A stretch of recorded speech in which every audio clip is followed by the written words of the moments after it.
Hello hi అండి అందరికీ. మనందరికీ తెలుసు రీసెంట్‌గా తెనాలిలో ఒక ఘటన జరిగింది. ఆ ఘటన ఏంటి అంటే ఏదైతే పోలీసులు ఉన్నారు కదా! పోలీసులు అనేటోళ్ళు వీళ్ళ ముగ్గురిని కూడా ఏదైతే నడి రోడ్డు మీద కూర్చోబెట్టి చాలా దారుణంగా వాళ్ళ మీద దాడి చేయడం అనేది జరిగింది. ఒక రకంగా థర్డ్ డిగ్రీ ఇచ్చారు. పోలీసులే ఒక రకంగా థర్డ్ డిగ్రీ ఇచ్చారు. అయితే ఈ సంఘటన మీద రాష్ట్ర వ్యాప్తంగా, దేశవ్యాప్తంగా ఉన్న దళిత సంఘాలు తీవ్ర స్థాయిలో ఆగ్రహం వ్యక్తం అయితే చేస్తున్నాయి.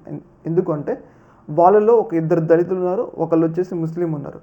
అయితే ఈ దళిత యువకుల్ని ఇంత దారుణంగా దాడి చేయడం మీద దళిత సంఘాలు, అలాగే దళిత వర్గానికి సంబంధించిన న్యాయవాదులు తీవ్ర స్థాయిలో ఆగ్రహం వ్యక్తం చేస్తున్నారు. ఎందుకు వాళ్ళు ఈ స్థాయిలో ఆగ్రహం వ్యక్తం చేస్తున్నారంటే, మీరు వాళ్ళు దళితులు కాబట్టి వాళ్ళ దగ్గర ఎలాంటి అధికారం లేదు కాబట్టి వాళ్ళ మీద మీరు ఈ స్థాయిలో దాడి చేస్తున్నారు.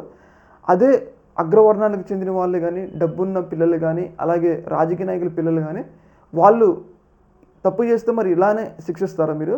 వాళ్ళకి లేని శిక్ష ఏదైతే నిమ్న వర్గాలైన దళితులు ఎందుకు అని చెప్పేసి ఏదైతే దేశవ్యాప్తంగా ఉన్న, రాష్ట్ర వ్యాప్తంగా ఉన్న న్యాయవాదులు వీళ్ళకి వ్యతిరేకంగా హైకోర్టులో పిటిషన్ వేశారు, పోరాడుతున్నారు. వాళ్ళు ఎలా అయినా సస్పెండ్ చేయాలి, వాళ్ళకు పనిష్మెంట్ ఇవ్వాలని చెప్పేసి తీవ్ర స్థాయిలో వాళ్ళ మీద పోరాటం చేస్తున్నారు. అయితే ఈ పోరాటాన్ని గుర్తించిన జగన్మోహన్ రెడ్డి గారు ఏదైతే దళిత వర్గాలకి మద్దతు ఇచ్చేందుకు జాన్ విక్టర్ అని చెప్పేసి ఆ ఫ్యామిలీ ఏరియాలో ఒక వ్యక్తి ఫ్యామిలీని తెనాలిలో జగన్మోహన్ రెడ్డి గారు జూన్ 3వ తారీఖు పరామర్శిస్తున్నారని చెప్పేసి వార్తలు అయితే వస్తూ ఉన్నాయి.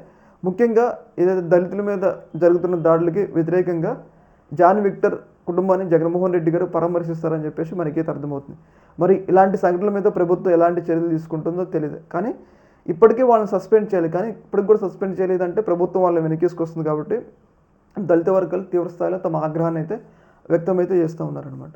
ఈ యొక్క అంశంలో మీ యొక్క అభిప్రాయాన్ని కింద కామెంట్లో తెలిసి ఓకే.